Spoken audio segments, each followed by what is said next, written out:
Salut à tous. J'ai remarqué que dans la zone commentaire de certaines vidéos de la chaîne, certains d'entre vous me demandaient de donner mon avis sur Dragon Ball Super, voire d'opposer Dragon Ball Super à DBGT. C'est vrai que souvent dans beaucoup de vidéos je ne parle pas de DBS, ou tout simplement je critique cette suite. Et c'est bien pour une raison, je n'aime pas tellement Dragon Ball Super. Vous allez voir qu'au travers de la vidéo, je vais traiter de 3 arguments clés concernant mon opinion sur Dragon Ball Super, et ces 3 arguments aborderont eux-mêmes d'autres raisonnements.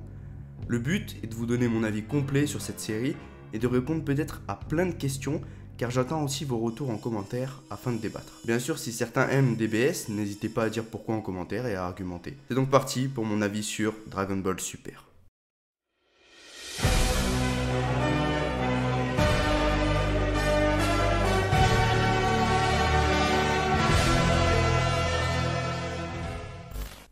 Alors la légitimité ne sera pas un point négatif, c'est un point qui va permettre même de donner un avis assez positif sur Dragon Ball Super. Je considère DBS comme étant une suite plus fidèle et légitime en ce qui concerne la vision d'Akira Toriyama. Sur ça, il n'y a pas de débat. On peut aussi se poser la question de qualité. Est-ce que légitime veut dire mieux ? Et en soi, non, c'est même le contraire. Rien ne peut nous mettre à l'abri concernant le point de qualité. Toriyama a beau avoir pondu des masterclass avec l'univers Dragon Ball et Dragon Ball Z, il peut tout aussi bien 20 ans après se tromper. Et là où, pour moi, peut-être qu'il se trompe, c'est malheureusement dans le choix d'avoir engagé Toyotaro. Toyotaro a publié des fanfictions super, il dessine très bien, mais je pense que si certains d'entre vous ont vu ces fanfictions, vous pouvez voir que le scénario n'est pas du tout son point fort. Toriyama, je pense qu'il a plus pensé justement sur le côté artistique de son successeur. Car il n'y a pas photo, Toyotaro ça ressemble complètement au style de Toriyama. Par contre, pour autant, je ne déteste pas du tout le scénario qui est fait dans le manga, justement. Il est vraiment beaucoup plus intéressant parfois que l'anime. Il est plus respectueux du matériel de base, on va dire. Et ça respecte vraiment une vision globale de l'œuvre d'un fan qui fait pour les fans. Moi, là où j'ai vraiment un souci avec le manga DBS, c'est que j'ai pas du tout l'impression de voir du Dragon Ball par Toriyama. Bon, vous allez me dire que c'est logique vu que c'est Toyotaro qui a rempli le flambeau. Mais je sais pas, moi ça me fait vraiment bizarre de voir Dragon Ball sans la patte d'Akira Toriyama. J'ai l'impression qu'il manque vraiment quelque chose. Pour autant, il y a des bonnes idées, des bons arcs, des bons développements, c'est vraiment mieux que l'anime.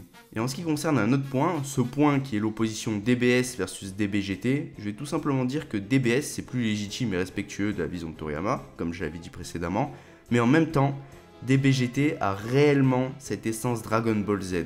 Pour moi, Toriyama n'a beau pas avoir été aux commandes de cette série, eh bien je n'ai pas du tout senti l'impression réellement qu'il manquait quelque chose à l'essence de cette série. Limite pour moi, Toriyama, en mieux, bien évidemment c'est clair, aurait pu écrire la même chose dans son manga. Genre vraiment c'est une suite qu'il aurait pu faire. Après c'est vraiment que mon avis. Personnellement j'ai une préférence pour DBGT car je ressens beaucoup plus l'essence DBZ. Et même au niveau des méchants, je trouve ça beaucoup plus consistant et intéressant. Hormis vraiment le point noir de DBGT, c'est vraiment le début avant la confrontation avec Baby. Sinon c'est vraiment bon. Je vous invite d'ailleurs à voir ma vidéo sur les secrets du Super Saiyan 4. Je parle un tout petit peu de DBGT et surtout du Super Saiyan 4. Donc le premier point de mes arguments est réellement la légitimité. Ce qui fait que DBS est quelque chose de bien et d'intéressant à mon sens, mais qu'en même temps, ça nous fait nous questionner sur la passation de flambeau qu'il y a eu vers Toyotaro, mais aussi ça nous questionne sur l'anime DBS.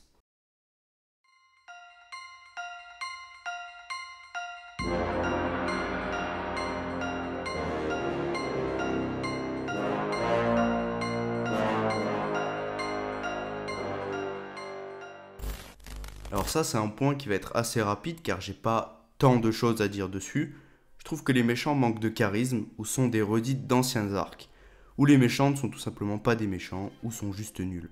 Et bien sûr, je n'inclus pas le GOAT qui est Goku Black, c'est clairement et facilement le meilleur méchant de tout Dragon Ball Super. À part réellement pour Goku Black, aucun méchant n'a ce petit quelque chose qui nous fait rappeler les grandes heures de Dragon Ball. Mais s'il y a des mauvais méchants, c'est peut-être aussi qu'il y a un mauvais héros. C'est ça le problème peut-être. Et vous voyez peut-être où je veux en venir. Son Goku. C'était le héros et ça reste le plus grand héros de tous les shonen pour moi. Ça, il n'y a pas de problème là-dessus. C'est juste que de la manière dont ils l'ont rendu, de par son traitement, il est beaucoup moins mature et beaucoup plus débile. Ça casse tout le charisme et toute l'aura qu'avait construit Toriyama et les animés Dragon Ball. Et encore, ça c'est sans parler de Gohan et les autres. Goku devient en fait une parodie de lui-même et ça au détriment d'un plus large public, mais aussi du marketing. Marketing qui va être mon troisième et dernier point clé.